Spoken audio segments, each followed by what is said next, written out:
Programa Ponto de Vista com Nelson Freire. Oferecimento: Sistema Fé Comércio RN, trabalhando para o desenvolvimento do RN. Consórcio Eldorado, seu sonho sem juros. Sicredi, gente que coopera, cresce. Incor, experiência que faz história. Realize, otimizando resultados para a sua empresa. Unimed Natal, 40 anos, cuidando de você. Esse é o plano. O Ponto de Vista de hoje recebe o jornalista e publicitário João Maria Medeiros, diretor da 2A, respeitado profissional do marketing político do Rio Grande do Norte. Ele já atuou em inúmeras campanhas eleitorais, tanto no estado do Rio Grande do Norte como em outros estados, e vai nos dar a sua visão sobre a política potiguar, a importância do marketing eleitoral e também, principalmente, como ele vê as eleições deste ano. Mas antes eu quero mandar um abraço para meu amigo Dante Araújo, Bruno Oliveira, Tom do Cajueiro, Gutenberg Costa, Silvio Melo e Gladstone Aeronildes. Meu caro amigo João Maria Medeiros, eu estou muito feliz em entrevistar você hoje. Eu já queria ter tido essa oportunidade há muito tempo, mas sempre chega o dia certo. E chegou o dia certo. E é uma satisfação imensa. Eu tenho que agradecer por você ter aceitado o convite. Você com tantas atribuições na sua agência, com tantas coisas para fazer, e você accedeu e está conosco. Tenho certeza, uma entrevista que o nosso telespectador vai gostar imensamente de assistir, porque nós vamos tratar de assuntos atualíssimos. É uma alegria receber você. Prazer é meu, Nelson. Fico muito feliz pelo convite e espero atender bem a expectativa sua e trazer um pouco do conhecimento para o seu telespectador, que é muito importante. Eu tenho certeza que o telespectador vai gostar muito. Começando com a primeira pergunta. Você que é expert nisso, você que trabalha nisso há tantos anos, com muito êxito, qual é a função do marketing? Olha, Nelson, a função do marketing no campo corporativo é auxiliar, né, as empresas, as corporações, a terem uma relação mais próxima, mais profícua e produtiva com seus mercados consumidores, com seus mercados. Eu costumo dizer que o marketing no campo corporativo ele tem 3C, né? Tem o cliente, tem o intermediário e tem o externo. Então é importante que uma empresa ela não tem que satisfazer somente o consumidor final, mas ela precisa satisfazer bem seus colaboradores e principalmente os intermediários, que são aqueles agentes que atuam ali, seja um fornecedor, seja uma empresa que atua como logística e por aí vai. Mas o marketing, na verdade, é um conjunto de ações que, bem utilizadas, elas ajudam a desenvolver as empresas. No campo político, né, por sua vez, é preciso se estabelecer aí onde há uma diferença, que as pessoas na política acham que político ou candidato é produto e não é. Né? Eu costumo dizer que produto é um objeto inanimado que você faz o que quiser com ele, cria ações e transforma isso para o consumidor. Na política, não. Na política, você está tratando com seres humanos, você está tratando com pessoas que têm pensamentos, que têm família, que têm uma série de ações. E muitas vezes você desenvolve uma estratégia e se o político não seguir bem aquela estratégia, em 30 segundos ele pode destruir tudo. E aí depois ele não entende o porquê, mas é porque exatamente político não é produto. É um ser que o marketing atua, né, para desenvolver e trazer, a partir das ideias, do desenvolvimento do pensamento dele, tentar fazer com que o eleitor se assimile ou se aproxime mais do que o eleitor pense, e aí por cima, né, o resultado disso é um voto, por exemplo. O mais normal é o marketing criar as ideias para o candidato ou se aproveitar das ideias do candidato para trabalhar isso de uma forma correta para fazer chegar à população? Veja só, o marketing é eficaz e, como eu falei, um produto ele é inanimado, ele não pensa, já um candidato pensa. Então é importante que você absorva as ideias do candidato. Você não pode inventar algo, porque senão vai tornar fácil e o resultado é do eleitor, do candidato ou do político. Se ele vende algo, vender no sentido de levantar, passar essas ideias, se ele defende uma ideia, por exemplo, em que ele não acredita, mas que ele consegue passar isso muito bem, seja pelo rádio, pela televisão, pelas mídias sociais, mas não é a prática dele, em algum momento o eleitor vai perceber, a sociedade vai perceber que ele não está sendo verdadeiro. Então, assim, é importante, é uma sinergia, tem que funcionar bem. O que o marketing faz é pegar todas as ideias do candidato e, a partir daí, dar um encaminhamento e criar alguns estratagemas, algumas táticas para permitir que as pessoas se assemelhem mais facilmente a essas ideias. E, com isso, criar essa empatia e também uma sinergia candidato, eleitor, e muitas vezes, né, repito, não dá para você ficar criando, marketing não inventa, existe uma visão distorcida do que o marketing é algo que cria, não existe magia, não existe nada diferente, ou ocultismo, coisas, né, que as pessoas têm, existe muita ciência, né? Um marketing bem aplicado, uma eleição bem aplicada, ela requer muito da psicologia comportamental, ela requer muito da sociologia, ela requer muito da antropologia, ela requer muito da semiótica, né? Porque, afinal de contas, o mundo é símbolo. Aí sim, aí o Marx se apropriando muito bem disso, ele pode transformar um candidato pouco palatável, digamos assim, num cara com chance de vencer uma eleição, por exemplo. Uma coisa que está muito atrelado às campanhas políticas e pesquisa eleitoral. A pergunta, pesquisa realmente funciona ou ela é mais reflexo de quem que está patrocinando a pesquisa? Como é que você vê isso? Eu vou além, eu acho que pesquisa é fundamental e essencial. Não se constrói nada, seja no campo corporativo, seja no campo político, sem informação. Pesquisa é informação. O que a gente vê são leituras equivocadas, interpretações extremamente absurdas do que seja pesquisa. As pessoas se prendem, e política adora isso, eles se prendem àqueles números ali, né? Vamos pegar um exemplo bem claro. Todo mundo hoje discute que as pesquisas estão dando candidato A com 28%, candidato B, mas esquecem de detalhes mais importantes do que simplesmente esses números. Então, uma pesquisa, ela nos dá informação sobre vários aspectos. Então, hoje, por exemplo, as pesquisas quantitativas, que são essas mais badaladas, elas mostram que o cenário eleitoral no país e no Rio Grande do Norte especialmente, ele está completamente indefinido, porque tem umas questões espontâneas que as pessoas, 60% a 65% do eleitorado ainda não está nem aí para a política.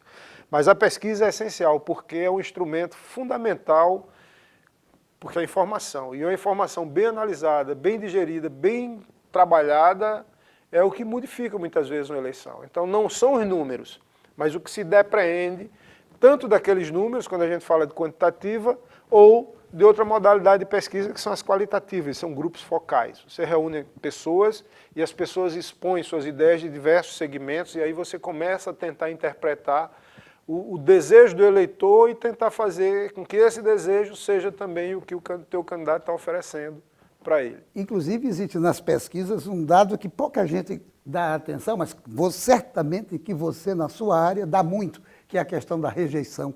Muitas vezes a pessoa fica só preocupada com aquele resultado, se é de aprovação ou não, e se esquece de analisar a reprovação.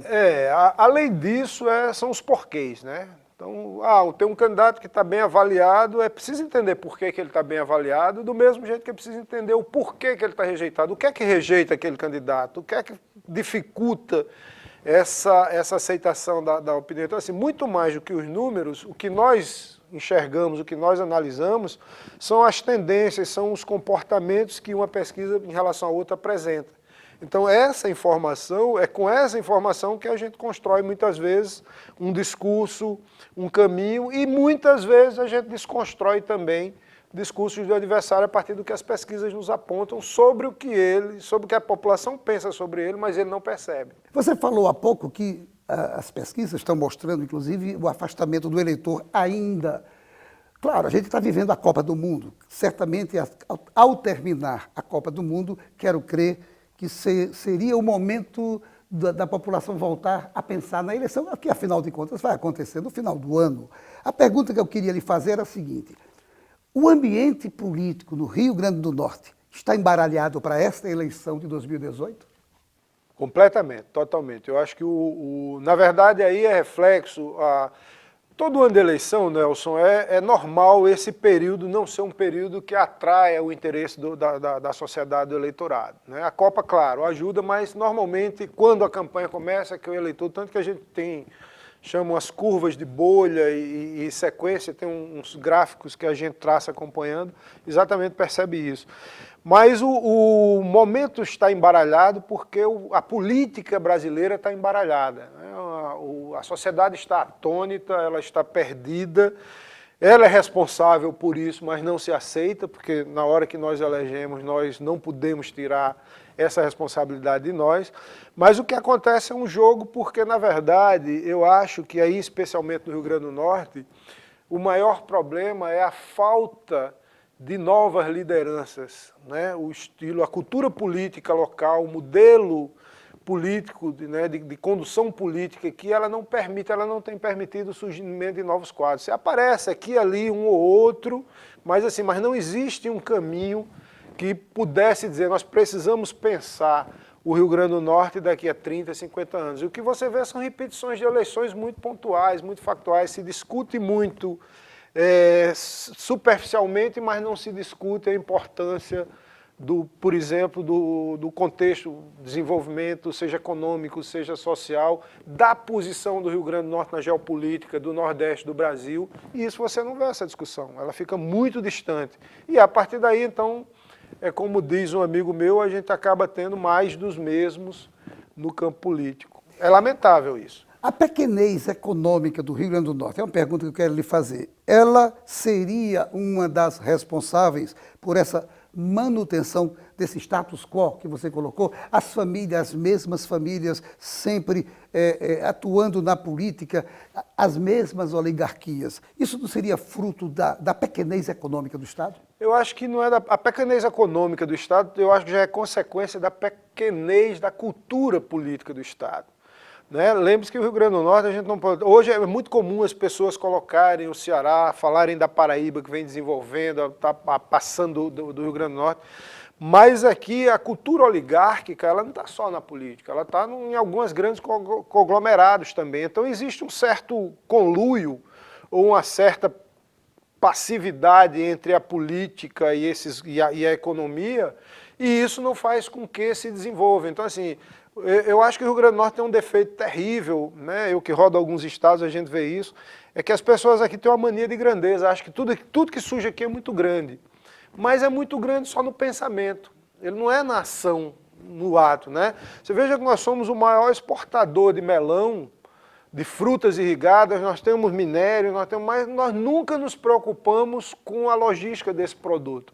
Então não justifica como é que a gente produz muito aqui e exporta, por exemplo, pelo Ceará, por Pernambuco, e gerando divisas para lá e deixando de gerar receita aqui. Então, assim, há uma falta, sim, de um entrosamento, de uma integração da política com a economia, pensando exatamente no futuro do Estado e não no futuro da minha empresa ou não no meu futuro somente. Eu acho que a pequenez econômica e a cultura político-oligárquica, elas estão muito intrínsecas. E isso não é coisa de agora, isso vem desde o século XIX, ou desde quando o Brasil se transformou em capitanias hereditárias. Significa que, apesar de estarmos no século XXI, o espelho retrovisor só olha para o século XIX, o que é realmente lamentável. Infelizmente, você tem razão com isso. Mas não saia daí, nós voltamos em instantes para o nosso segundo bloco. Programa Ponto de Vista com Nelson Freire. Fazemos juntos, primeiro por instinto, e depois, quem sabe, por amizade, por carinho, e também por tradição, por amor, por você e por cada um de nós. Fazer juntos, porque gente que coopera, cresce.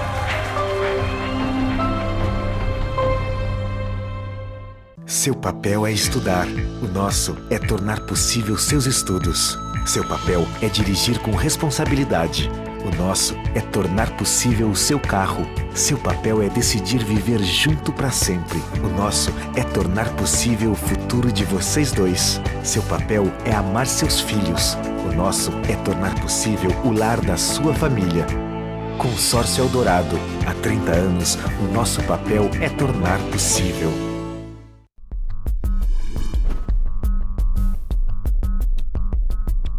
Com uma infraestrutura moderna, o Senac oferece mais de 30 opções de cursos no segmento de saúde.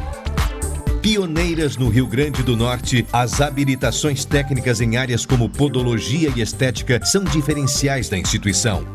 Também se destacam cursos de enfermagem, saúde bucal e o novo técnico em ótica, além de qualificações como massagista, cuidador de idoso, primeiros socorros e agente de combate às endemias. Os laboratórios do Senac contam com equipamentos de última geração e estão estruturados de maneira que o aluno possa vivenciar situações reais no ambiente de trabalho. Multiplique suas chances. O Senac tem as ferramentas que você precisa para transformar o que você gosta de fazer em uma atividade de sucesso. Senac, uma instituição do Sistema Fé Comércio RN. Programa Ponto de Vista com Nelson Freire. O INCOR Natal é especialista em clínica e procedimentos de alta complexidade ligados ao coração. Além de ter a melhor equipe de cardiologia da cidade, ainda oferece serviços em outras especialidades, tanto na unidade da Miguel Castro, na unidade da Promater e agora no Hospital Rio Grande. Já a Realize Consultoria em Recursos Humanos tem seu foco na gestão e desenvolvimento de pessoas. Seu objetivo é otimizar os resultados da sua empresa, aperfeiçoando mão de obra e aumentando a sua lucratividade. E nós voltamos à entrevista com o publicitário, jornalista João Maria Medeiros. João Maria, no primeiro bloco a gente chegou finalmente à conclusão que o Rio Grande do Norte está atrasado, está vivendo no século XXI como se estivesse ainda vivendo do século XIX. E também vimos as dificuldades de mudança do comando da política, mesmo considerando tudo isso. Uma coisa que eu tenho observado e eu queria saber sua opinião, é que apesar de estarmos sempre, ou você é A ou é B, ou você é C ou você é D, essa bipolaridade, apesar disso, as tradicionais famílias estão envelhecendo. Isso não poderia, de qualquer forma, ser um alento no sentido de que a gente pode estar começando a viver um novo ciclo, ou pelo menos uma mudança de ciclo? É possível que sim.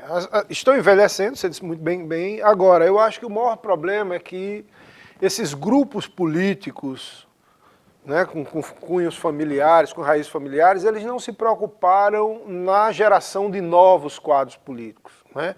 A política evolui. Eu costumo dizer muito nesses quase 30 anos de atuação mais diretamente com política e rodando o país, boa parte do país, não é muito diferente o modus operandi, mas o que a gente percebe é o seguinte, a cabeça do eleitor ela evoluiu numa dinâmica e numa velocidade muito maior do que a do político. E isso, quando você traz para o Rio Grande do Norte, você percebe isso claramente. Assim, as famílias, os líderes políticos estão envelhecendo, mas não há um surgimento de quadros, não há uma abertura à discussão disso. E isso não é só no campo das famílias ou das oligarquias, não. Isso é no campo, por exemplo, você pega a esquerda, né? Não existe o surgimento, você pega o PT do Rio Grande do Norte, o PT do Rio Grande do Norte sempre está aliado em dois grupos, né? Ou um grupo da senadora Fátima, um grupo do deputado mineiro, mas assim, quem são as novas? Não há espaço. Tem muito empresário com visão de esquerda, com visão de desenvolvimento por aí, e não tem espaço dentro disso. Então não se trata de uma questão de ideológica, na minha visão é da cultura política que está arraigada, que é essa cultura coronelista, arcaica, presa. E daí, você diz, não seria um alento? É um alento. Mas também não vejo o surgimento de novos quadros. Se falou muito em outsiders, né? O povo adora palavras da moda. Os empresários, e eu tempo desse conversando com alguns, eu disse, olha, o grande problema de vocês é que vocês cometem o mesmo erro dos políticos que vocês malham, né? Então, assim, não adianta você usar, se você é novo, né? E aí novo não é só pelo menos ser um cara que está surgindo agora, mas é na renovação das ideias, é no campo. De que adianta você surgir como novo adotando as mesmas práticas que os tradicionais adotam? Então, eu acho que ainda, eu acredito, Nelson, que se nós temos aí mais umas 3 eleições, eu falo de 12 anos pela frente, para a gente começar a ter uma mudança de perspectiva e uma mudança de mentalidade. Só aí eu vou acreditar que que esse alento chega. João Maria, agora, de forma bem objetiva, eleições no Rio Grande do Norte este ano. A gente tem um candidato do governo que é governador, sai para a reeleição. Você tem um ex-prefeito de Natal que deixou a prefeitura, mas, obviamente, o sucessor dele o apoia. Você tem a senadora Fátima Bezerra, que teve uma carreira durante o tempo em que foi senadora, tinha o presidente do seu partido apoiando e ajudando. Então, é governo contra a prefeitura, contra a estrutura do PT desse período. Como é que vai ficar, na sua concepção, essa queda de braço? Olha, eu acho que o eleitor, nessa eleição, ele está muito mais preocupado com dois aspectos, o discurso e a atitude. Não adianta, uma coisa é certa, não adianta mais candidato vir com o velho discurso ou com aquele discurso de sempre, se ele percebeu porque a política, de uma maneira geral, despertou isso nele. Ele não adianta você falar se o que você diz não condiz com o que você faz ou com a atitude que você toma. Então a eleição desse ano aqui é uma eleição, ainda que esteja em aberto, mas é uma eleição, penso eu, que vai ser a eleição da exclusão. Né? Você não vai ter a discussão de grandes, de grandes projetos ou do futuro do Rio Grande do Norte. A gente vê pelo que está sendo posto aí nessa pré-campanha. Então, acredito eu que vai ser muito da análise da exclusão. O eleitor vai olhar para os candidatos e vai começar a fazer a opção para dizer assim, opa, eu tenho aqui 3, mas eu vou optar por aquele que mais se aproxima do que pode continuar ou do que pode realizar daquilo que eu espero. E não simplesmente naquela disputa renhida de achincalhes ou de desconstrução de um e de outro. Eu acho que é uma eleição muito difícil, mas é uma eleição que facilita, de certa maneira, ou oportuniza o eleitor a escolher o menos ruim. Ele vai ter que fazer obrigatoriamente uma reflexão. Fazer uma análise, por exemplo, do atual governador Robson, do que o governador conseguiu fazer ou não, a questão do prefeito Carlos Eduardo, o que é que ele fez ou deixou de fazer também na prefeitura, seria, no caso, esses dois, com possibilidades de um deles ser escolhido para ir para o segundo turno com a senadora Fátima Bezerra? É possível, mas eu acho que o jogo não está tão definido assim como a Fátima já está no segundo turno. Eu creio que não. Eu costumo dizer, principalmente para meus assessorados, que entre hoje e o dia da eleição existe uma campanha. E numa campanha dinâmica é outra, né? Quando você começa a aflorar mesmo os pensamentos. Eu penso que o jogo está para 3, mas é por aí. Vai ser uma análise, o governador mostrando o que fez, mostrando, né, o que não conseguiu fazer, mas muito que conseguiu fazer. O que a gente vê tem muita coisa a ser feita. O prefeito de Natal tentando se apresentar, porque uma coisa ele conhece, o ex-prefeito, ele é conhecido em Natal, mas tem um problema enorme de desconhecimento fora do estado, fora da capital, né? Isso requer também um certo tema, porque não é só dizer, olha, esse aqui é Cicrano, esse aqui é Beltrano, precisa também ter a história disso em um tempo, e no campo político a coisa não acontece hoje, ela amanhã já se repercute, ela leva um tempo, leva 2, 3, 4, 5 dias para isso. Então, assim, eu acho que o jogo está aberto para os 3. É uma eleição de 2 turnos, é indiscutível, não acho que Fátima está tranquila no segundo turno, né? Agora, há uma chance, nem acho que a polarização vai ser somente entre Robson e Carlos Eduardo. Se ilude quem pensa assim, eu acho que o jogo está um pouco maior, porque o que as pesquisas estão mostrando, apesar dessa definição no universo de 30%, você tem 70% do eleitorado que não sabe ainda o que fazer. Então esse cara está esperando, né, assistir, ver, ouvir e aí sim começar a se posicionar. E tomar decisões. É aí onde eu aposto. E certamente você, com essa sua experiência, você está dando uma opinião altamente abalizada, que é para todos nós, telespectadores, atentarmos para o que você falou. Agora, o Senado é outro imbróglio, porque você tem a candidatura do senador José Agripino, que é senador, a candidatura do senador Garibaldi Filho, ambos são senadores, tentando reeleição, e de repente aparecem outros nomes, como a da deputada federal Zenaide, nomes como o ex-governador Geraldo Mello. Qual é a sua visão sobre o quadro da disputa eleitoral para o Senado?